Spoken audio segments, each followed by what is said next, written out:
All right. It sounds like everyone is connected and we are good to go. So, everyone, welcome. You are here for a fantastic session called How Security is Everyone's Responsibility, Staff Training, Staff Awareness, Training, and KnowBe4. Pardon me. I'm Kelly Williams-Brown. I'm with OETC, but I am much less important than the other two people on your screen. First off, we have Jeff Gibbs, who is Director of Technology Services at Gresham Barlow School District. Welcome, Jeff. And then we have John Kroll. He is the former Interim Director of Reynolds School District, the former CIO of Seattle Public Schools, and the current President of Tech Reformers. Now, we do have time for a Q&A after. And I will urge you one thing. It's going to feel counterintuitive, but please put your chats in the chat box, not the Q&A. If you put it in the Q&A, I will then copy it over to the chat. And that's just because I know both of our hosts are going to be watching throughout, and so we want everything to be in one nice solid stream for them. So without further ado, I am going to, Blackjack High Roller. You didn't mention that backstage, John. Oh yeah, that's right. I did pretty well last night with much help from the dealer. Well, hey, I mean, I'm sure everyone would love some blackjack tips if y'all, finish up early. And now I'll step out and hand it over to you. Thanks so much, guys. All right. Thank you. So John and I have worked together over the past few years on a couple of different projects. And one of the things we were talking about was kind of how our different districts have used KnowBe4 and just the whole need for staff awareness of phishing. And then, hey, ACPE is coming up. Why don't we do a session? So this will be a little bit of our conversations, and feel free to, like she said, ask questions as we go along, and we'll catch those. All right, so today we're going to talk about why staff awareness is crucial. We're going to talk about how to implement a solid staff awareness and training program. And like I said, we'll each share our experiences at different districts. And then we'll discuss how we're using KnowBe4. All right, thanks, Jeff. Yeah, Jeff and I have enjoyed working together. I think some of you know I ended up filling in for Jeff at Reynolds for short term after he left Reynolds and went to Gresham Barlow, and we had worked before together at Reynolds. So Jeff, it's been great working together, and I've enjoyed sharing things as we go. Yeah, cybersecurity obviously, as all you know, is in the news.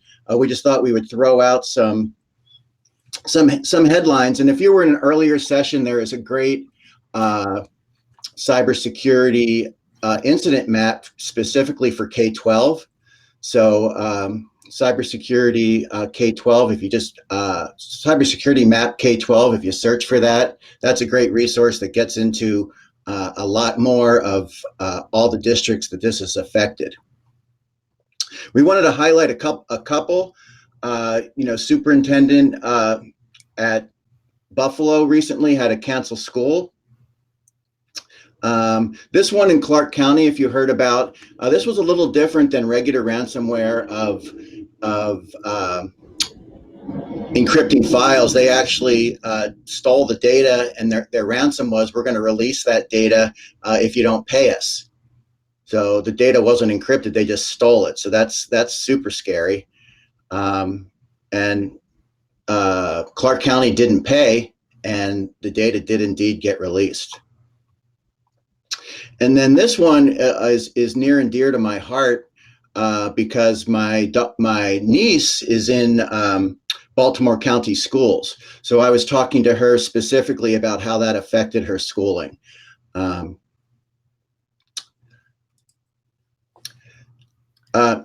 with that, Jeff? Yep.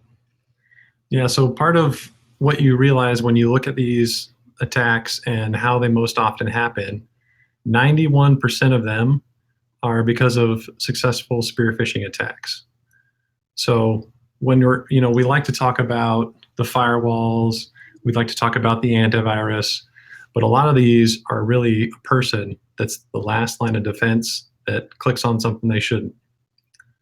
And I think we're seeing that grow. I remember that statistic used to be about 80%. So I think it's certainly something worth paying for and starting to train those end users. Yeah, Jeff, when we talk about this, we talk about the layered defense approach. So, we're not saying that training is the only thing that needs to be done to stop these phishing attacks and ransomware incidents, but it's one of the layers, and we look at it as the last line of defense. But of course, you want to have your firewall, you want to have your endpoint protection, but training that human firewall is proving to be really important. Yep. And the interesting thing I think we'll come back to later is the repeat offenders here. So if you've been doing phishing campaigns of your own to see who's clicking, there are a lot of repeat offenders, and those are the people that we really need to target in terms of getting them to stop clicking on things they shouldn't, being able to recognize what's not legitimate. So yeah, as John said, the attack on the human layer is now kind of the last line of defense. And here's some more statistics too about damages and ransomware. So I had something else to say, but I forgot. I'll think of it, I'm sure. So when we're talking today, what we really want to do is build a culture of cybersecurity, and it's not a one-time done thing. You don't just do it and you're done and you move on to other things. It's really this cycle that we see here as we're always onboarding new staff. Every week we hire somebody new, whether it's a bus driver, a teacher, a substitute, a secretary. We're always onboarding new people. So we can't just do a one-time training and say it's good enough and move on. We have to always be training new staff. And then the next part of the cycle is actually the phishing campaign, where you're sending out fake phishing emails to see who clicks on them. And then you're analyzing that information. So you're seeing, are there repeat offenders? Are there people that are more likely to click on this type of phishing email than this type? And then using that to inform your training. So it's this repetitive cycle. You're always phishing, analyzing the results, training, and doing it again. Thanks, Jeff. Yep. So planning is super important. So we want to talk to you about how to implement this training program within school districts. And as you guys all know, getting leadership on board is huge. They need to understand what the problem is and the best way to handle it. They need to really understand the risks. They need to know that phishing, that human firewall is super important. And if you're not doing that, you're going to have a problem. And work with the leadership to make sure that the cybersecurity training is part of a overall risk management plan. So make sure this is driven, not just as a side project from IT, because it is a big impact on the district to implement this training. And if you're doing it yourself, you're really going to have issues. As we'll talk about as we go on here, even when you have leadership on board, as you know, you have to keep telling them and keep working on keeping them on board. And then also that they know that this is not a one and done type training. So you'll see that they want to, when you bring up training, they'll probably say, well, can't we just do that in safe schools? Can't we just put a video in safe schools like bloodborne pathogens and have everybody trained? And, actually that's not a bad idea. Jeff and I were talking about that, like maybe the initial training could be in safe schools, but it's really important that they know that phishing attacks and cybersecurity is always evolving. It's not as straightforward as bloodborne pathogens and, how to lift a box. So it's something, as Jeff showed in that previous diagram, you want to be you want to be sending out that practice. So that's the fake phishes. And then, as necessary, do remedial training. So, John, one thing I don't know if we talked about, but we actually had at Reynolds created our own safe schools training for like what to look for in emails and things like that. And I tell you, it was not well received, but it was definitely a compliance thing. And staff that did it were like, okay, I'm just going to get this done. And of course, the questions at the end were easy and the content was not engaging, because we're obviously not that good at creating engaging content ourselves. But it was better than nothing, but it certainly, there are better ways to do that training piece. And yeah, with that, KnowBe4 does have really compelling content, and they've been they work with third-party content providers and have quite a variety. I haven't tried it yet, but they actually have training that's super engaging. That's like a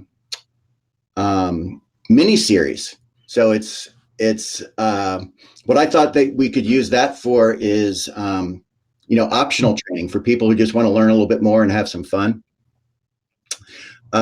But back to the planning. The other thing, again, as folks know, when you're implementing something new, you really need to involve the bargaining units and make sure that they're aware of what's going on, get their input. Because there is going to be a certain amount of time required for that initial training. So I've had luck basically getting them to agree on the initial training and then have optional follow-ups.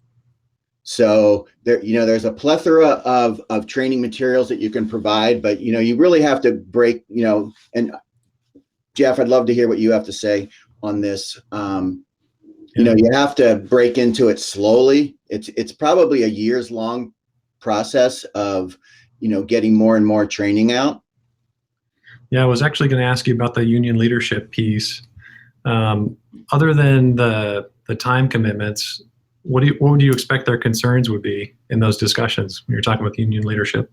Yeah, mainly it was the time provided. Okay. So I had both unions and then different departments handle this differently. So in classified, they wanted to have kind of a set time where it's like, okay, everybody's going to do the training on Wednesday afternoon, October 3rd, and they really wanted that, and they wanted to give very specific directions. And then I know for the certificated, just making sure that it's brought up by the principal, that staff are expected to do this, and the principal's providing time. That was kind of the big thing. Great.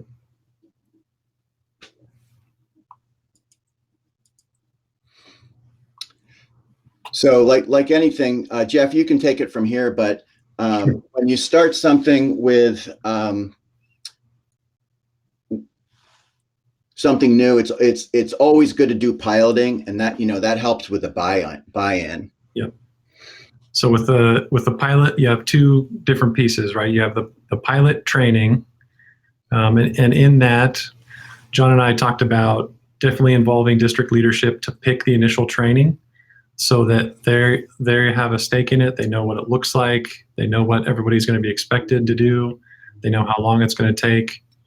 And then you want leadership and technology services to take those trainings first. Again, so they know what it looks like. We work out any kinks with video types not playing or anything like that. And you want to make sure to test it on all different devices too, Chromebooks, Mac, Windows, just to work out the kinks like any other pilot you would. And then the second part is the phishing. So your first phishing campaign, you also need to do some planning and pilot it. So choosing the phishing emails, and we'll show you later, there's a lot of different phishing templates, phishing email templates you can choose from in KnowBe4, or you can make your own. But choosing those phishing emails, you want to make sure that it looks legitimate, but maybe doesn't, make your end users upset when they click on it. And then piloting the phishing campaign, again, with leadership and technology services, just to go first and see if anything doesn't work and to know what to expect. Yeah, I totally agree, Jeff. The training, leadership and technology kind of had fun. I fed them, maybe half a dozen different videos to look at, to review. You can think of KnowBe4 provides ones that are kind of 15 minutes, just focused on phishing. You can go up to 30, 45 minutes, and you have to kind of decide as a district what's appropriate for you. Different videos have different threats. It's not just phishing. So it's good to look through those and involve people. Yeah. On that pilot phishing campaign, that's another thing you really want to talk about and think about.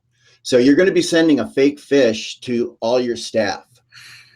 You can imagine, depending on the size of your district, it could cause a big problem.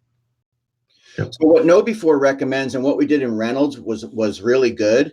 The first fake fish was very, very basic. Didn't really try to fool the users, but it fooled a lot. It was basically just a fish that had a link to check your password, something like that. And then the landing page after you click that was actually nice. It said, "Thank you for checking your password." So you don't, because as we move forward in this, and Jeff and I will show you, you're going to want to have, if they do click on that link, you're going to want to have a landing page that says like, "Oops, you've been phished." And you might want to have a lesson on that page that shows, and we'll talk about that. But it's really good. You don't want to cause like a huge problem in your district that, there's this phish email out there and everybody's freaking out. So you want to kind of bring them on board. And one more thing before I move on, I remember when I first brought this up at my new district with leadership, I said, kind of explain what we're doing and why we're doing it, and I had one of the district leaders audibly laughing at the idea that we were going to send a phishing email to all of our district staff. And I think that goes to show that it really, if you just do this without telling anybody, you're going to upset people. You're going to have people that think you're being ridiculous. So when somebody laughed at my proposal, I was able to say, okay, well, let's look at the facts, and I showed some of the statistics, and we talked about the need for it, and that really got all the leadership on board. Yeah, thanks, Jeff. So next step is actually rolling out the fish. Phishing test. Cool thing is that the fish testing program can be directly integrated with Office 365 or Google. So it has the accounts and everything.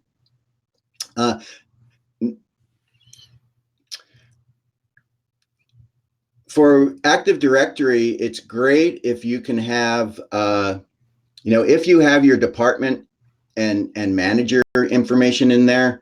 I think at Reynolds, we just had a department, which kind of worked.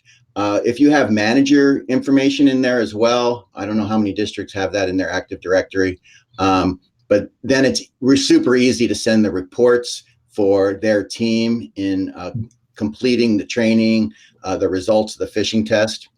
But department works well as well. It's just a little bit more manual.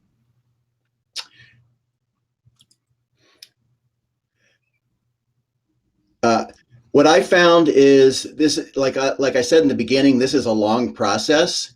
So not only do you have to tell leadership, you have to tell them again, and then you have to tell them again. So it's super important to remind them that this is happening, that we're doing it. Because you're planning this literally over months. And this is not on the top of leadership's mind. So you definitely want to have them on board. Keep reminding them.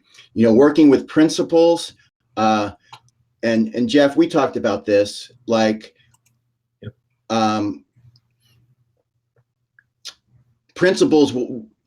When we did it at Reynolds, we thought it was really good. We didn't just do the executive staff. We did all principals as well. So they were in that planning process. So it was important that principals knew that this phish test was coming out, and if they got emails from their staff about something fishy, they could just say thank you. They didn't need to report it. We talked about this earlier. You want to make sure you have a template that's kind of friendly for that first one. And, I wouldn't recommend, like I said, not going with a really hard one. And I did talk about having a nice thank you and then analyzing the results. So here's a quick look at what it looks like in KnowBe4. You have lots of options for choosing your email templates. So again, on that first one, you want to start out easy, and you can pick one that's easy. You can review all these. What we ended up doing at Reynolds was picking different categories that we wanted to include. We randomized them and set them to run about every 2 weeks once we did the initial training.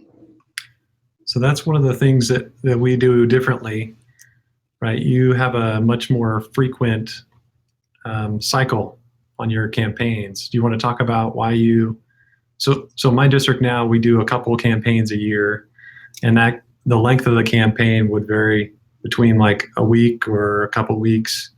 So within that time period, everybody in the district gets a phishing email. So you want to talk about your cycle and why you chose quicker? Yeah, we just did quicker to keep them in practice, and we found folks actually liked it.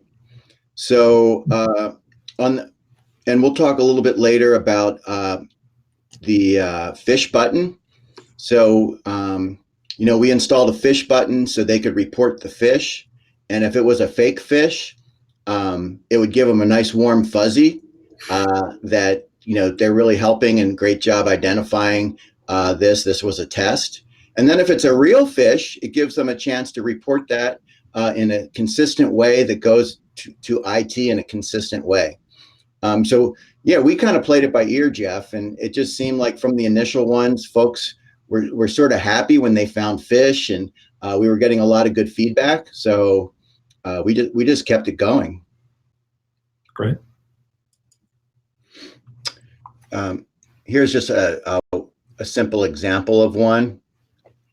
And again, we'll show a little bit later. We'll show the red flags and how we can use that to train the users if they do click on it. So initial training is important. And again, it's one of those things where even though we're going to do a one-time, we're going to give everybody the initial training, we have to schedule it so that when new staff join the district, they get the initial training as well. So we worked with leadership to make sure that training was okay. It seems like, John, you had a slightly different process on getting that approval and buy-in from leadership than we did, but you want to make sure leadership's on board because it does take staff time to do the training. And I think we picked 3 videos that are about 5 minutes each for initial training. And then you had a month to get that done. And if you didn't get it done, we would nag you once a month, every month until you get it done. So we tried to kind of find that balance between being annoying and encouraging people to actually do the training. Yeah, and I think that depends on, how you organize it with the managers, leadership, and the unions. Yeah. Yeah, same way at Reynolds. We basically reminded them, and IT didn't feel like we could come down really hard on people who didn't do the training. But there's really good stats, so you can kind of see who didn't do the training and who's clicking on the phishing.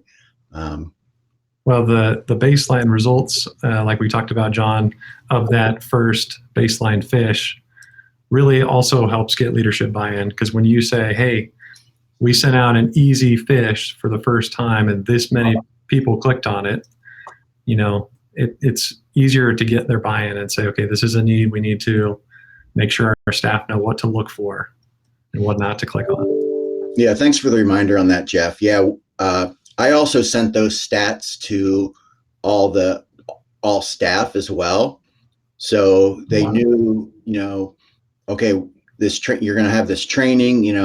Here's the results of our initial test. It's a big deal to know how to handle these cybersecurity threats. Wow. And then we just put a screenshot in here. Jeff, do you want to talk about you talked about it a little bit, but sure. That's not the greatest screenshot, but let me go back. Sorry. Yeah, I got a little washed out, the screenshot, but in the KnowBe4 platform, there's a lot of different videos that you can use for training. So you can make up your own, but there's already pre-built trainings. And when you think about it, originally, before I saw KnowBe4, I thought, okay, this is like a 15-minute training. There's not much to cover, but there is a lot of nuance, and I think they do a good job of hitting on different things in each video. It's not just they're all the same thing. It's different nuances, or some go deeper in one topic than another. All right, so I talked a little bit about the phish alert button. That works in both Google and Microsoft, and it works both in, if you're using Outlook, it works in Outlook. It also works in the web version of Outlook, and it works in, of course, the Google version. And like I said, that button was a nice thing. Again, you have to sort of figure out your strategy, because you don't want to overwhelm the staff too much. At Reynolds, we ended up rolling out the phish button after the training was complete. We had a more rudimentary way to report phish beforehand, but we didn't want to introduce too many new things at once. Yeah, I think that's one of the things we noticed too when we started rolling it out, is there were a lot of questions like, what do I do? So even before we thought we had a process for how people notified our department and what people were supposed to do, there was still a lot of questions, and I got a lot of emails that were forwarded to me from somebody else, because people didn't know what to do. So it was a good educational experience. There's a question, John, about the phishing button. Is it part of the KnowBe4 platform? Yes. And the beauty of that is, I know, I think you can get you can get other phish buttons that just, send to an IT email. What I like about the KnowBe4 phish alert button, remember I said earlier, that's integrated with the phishing tests. So if they report a phishing test with the phish alert button, they get really positive feedback that this was a test and they caught it and great job. Keep up, keep on your toes. So we like that. And then also the phish alert button, we're going to talk a little bit later about PhishER. We rolled that out at Reynolds as well. And that is for disposition of real claims, because again, remember that the users are your last line of defense. This isn't just a training and a training exercise. Now that you've got them up to speed on phishing, you've got thousands of staff, depending on the size of your district, now looking for phish, and they're actually finding one. I forget what the stat is, but about 10 to 15% of the most dangerous phish emails get through your filters. So again, it's that layered thing. So having your staff on the eye for these things is great, and then this gives them a place to report it. It goes into PhishER, and then your IT team can look at them. And I'll talk more about that later. I want to talk about, though, I mentioned earlier that, with the initial test, you probably want to do something really nice. But then after that, you want to start using the tests as ongoing training. So Jeff, do you want to talk about this? Yeah, so this is the generic page that comes up. You can customize it, and we did customize ours because it doesn't really say what we expect them to do when they find a phishing email. These are just really high level and not really actionable advice. You want to go to the next slide? So this I thought was more helpful. KnowBe4 will show when they click on the email things to look for. So you can see here it's showing the user when you clicked on this email. One thing you should have looked for is who it came from, and it'll give you a little description there. And so this is really the more informative information. And when we did our last one, we actually had some kind of district header info with this below it. But the problem was when people saw the first screen and they saw that red hand, they were like, oh no, and close it as quickly as they could. They had that realization. And then they would contact us and we say, okay, now go back for this time only, click on the email and read the information that's on the page. So I think next time we'll probably put this closer to the top.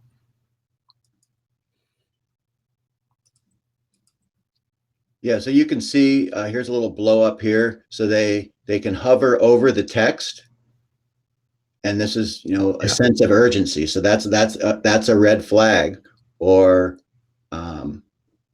tells you to click on a link or open an attachment. Obviously, that's a red flag.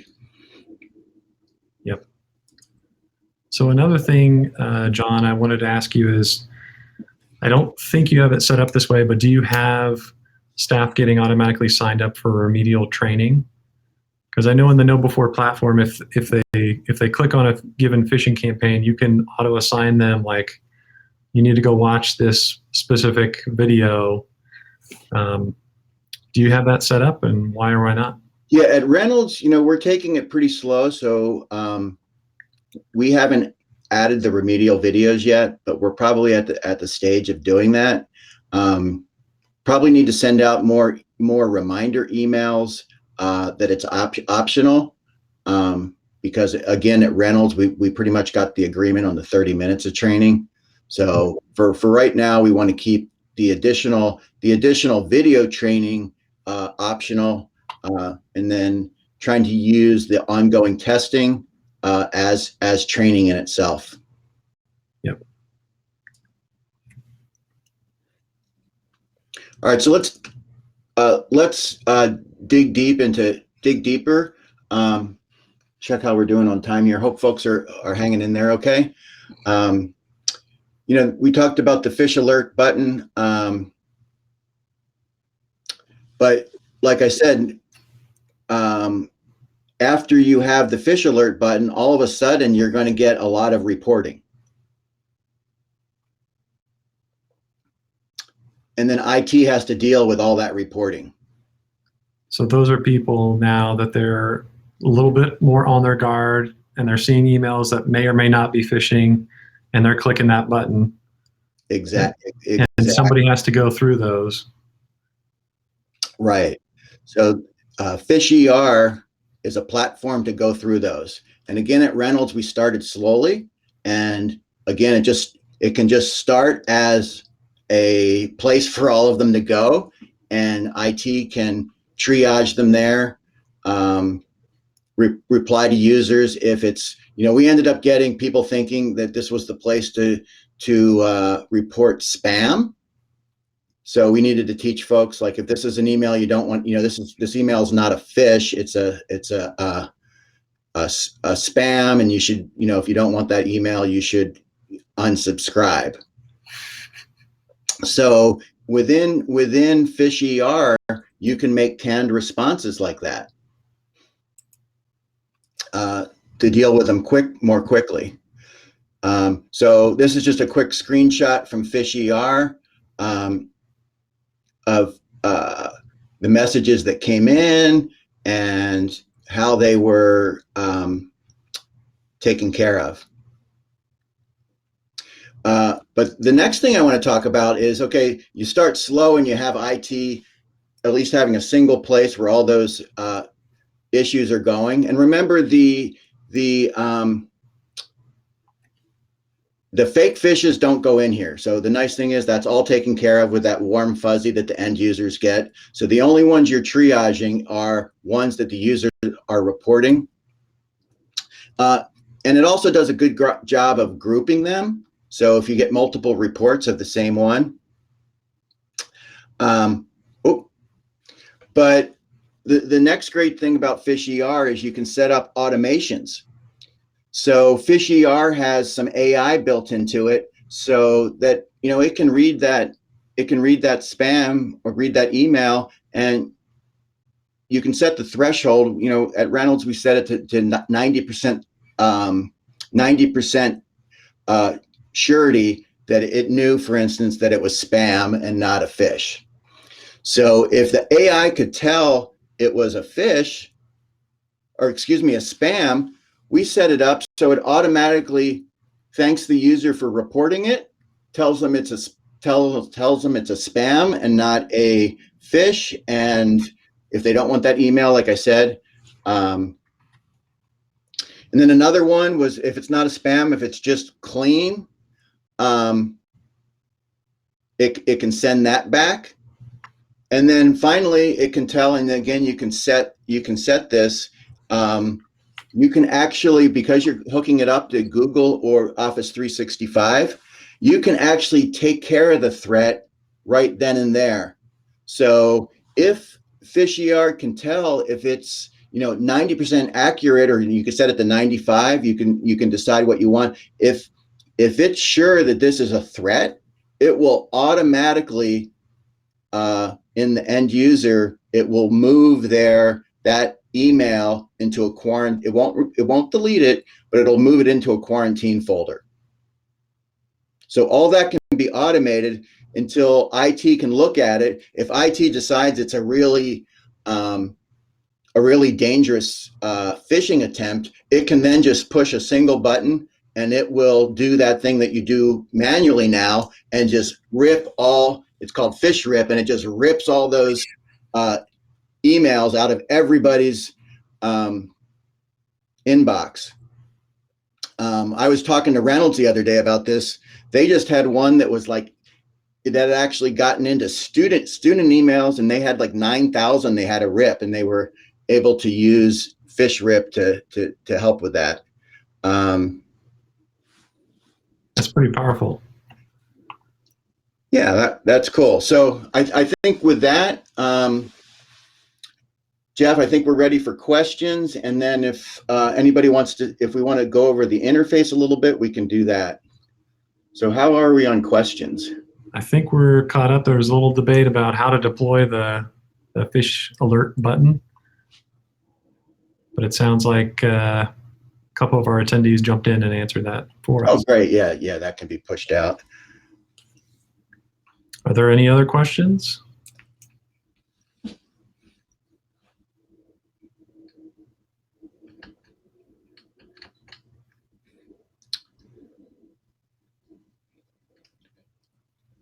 All right, so before we end, we'll just do a quick little overview of the interface. So this is the KnowBe4 interface. They have this idea of keeping track of your risk score. They call it their virtual risk officer, and you can kind of keep track of how things are going with your training. So that's kind of a cool thing to look at. I want to show just really quickly phishing. So with phishing, you want to set up your campaigns. So you can see here, I set up an initial testing. And, that's as simple as, just calling it initial testing. We want to send it out to all users. We want it to be one time. We're going to send it out over 3 business days. You can set that, you can track it. And then here is where you choose your template that you want that initial test to be. And you can choose your landing page. Again, that's where you put the simple. And then you just, if you haven't made it already, you would just put, save campaign, and it will kick off at the start time that you wanted. And then training, training is similar. So same thing. You set up your training. Again, pretty easy. You could call it, this should have been called initial training. You set up the time, gave them 3 weeks to do the training. We're going to do a survey at the end of the training. We're going to track their scores, and we're going to set the content. So on this one, I chose the 2021 Kevin Mitnick Security Awareness Training, which is 15. But of course, you can choose from the dozens of trainings that there are. And again, you just save that. And again, it's hooked up to Google or Microsoft. So it goes out to all users. As time goes, you can have specific groups. You might want to do, for instance, there's specific training for the finance group. So I haven't done that yet, but those high impact folks who are going to get emails about changing banks to deposit checks into, things like that. So you can do specific groups. You can also, that's where there's a default group called clickers. So, when Jeff was talking about remedial training, so that's a pretty broad list, but that's pretty much everybody who has failed a phish test gets put into clickers, and then you can have clickers training. So we did have a question about how to get the union buy-in, and saying they have a challenging teacher union. And I think part of it is, that you have to phrase it in such a way that it's not a punishment. I think that's where I was asking John about the remedial training, because if somebody clicks, you can sign them up automatically for remedial training. That is kind of a gray area, I would say. But at least for the initial training, it's a best practice. It's industry best standards. And I would take the approach of the same thing that I did with district leadership, is going over the statistics with them, going over all the layers of defense that we have in place, and yet we're still, the last line of defense is the people, and we haven't given the people training. So we need to do that. It's definitely in how you phrase it. Did you want to add to that, John, about your talks? Oh, no, just, I think like anything, if you're an IT leader, you want to be, even before you do this, you want to be building your relationship with the union so they kind of know you, and that they're on board with any new things that you're trying to do. So, because there's always that issue of, more work, and it's kind of a legitimate worry if you keep demanding training. It's a bit much on people who already have a full plate. So you really have to work with them and come up with something that works. Yep. And we don't release the names of people who click. I don't even look through the list, but I do use the statistic of, on our last phishing, this many people clicked, as kind of part of the ongoing discussion of the need for ongoing training in the phishing campaign. All right, so we'll end with just showing you really briefly the mod store, and that's where you pick the trainings. Here at the top, they're talking about, I talked about the, I think they had it back one.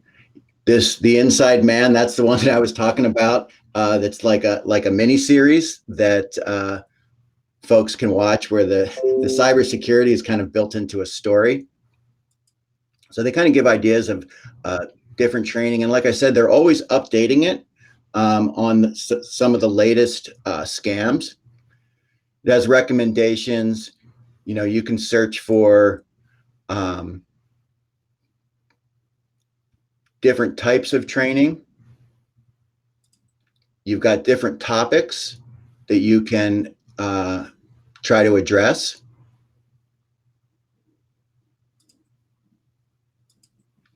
So with that, Jeff, I think Jeff and I are going to roam over to the lounge, and I think they've got a spot for us. Is that right? Yeah, we'll find a table in the lounge to hang out for a while if people have more questions.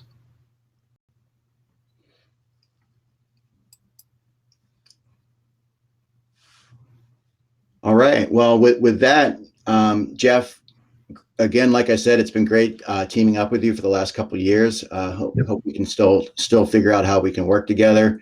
Thank you, everybody, for attending. And I think we're going to have our MC come back.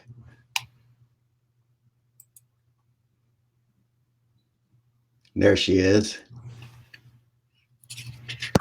Can y'all hear me? Yeah. Well, John and Jeff, that was absolutely fantastic. So thank you so much for doing that. Thank you for coming to ACPE in the first place. If people want to catch up with you, where should they go? What should they do? Yeah, we'll be in the lounge for a little bit, hanging out. Bring your lunch if you want. Yeah, you can even bring an adult beverage if you want. No one will stop you. Well, I'm on campus. That wouldn't be a good career move. Oh. we're both on the Discord, and I'm sure you can email us at any of those addresses to follow up. Perfect. All right. Well, I'm going to end the session, but thanks again, everyone, for coming here. Thank you, John. Thank you, Jeff. Bye. Thanks, everybody. Bye.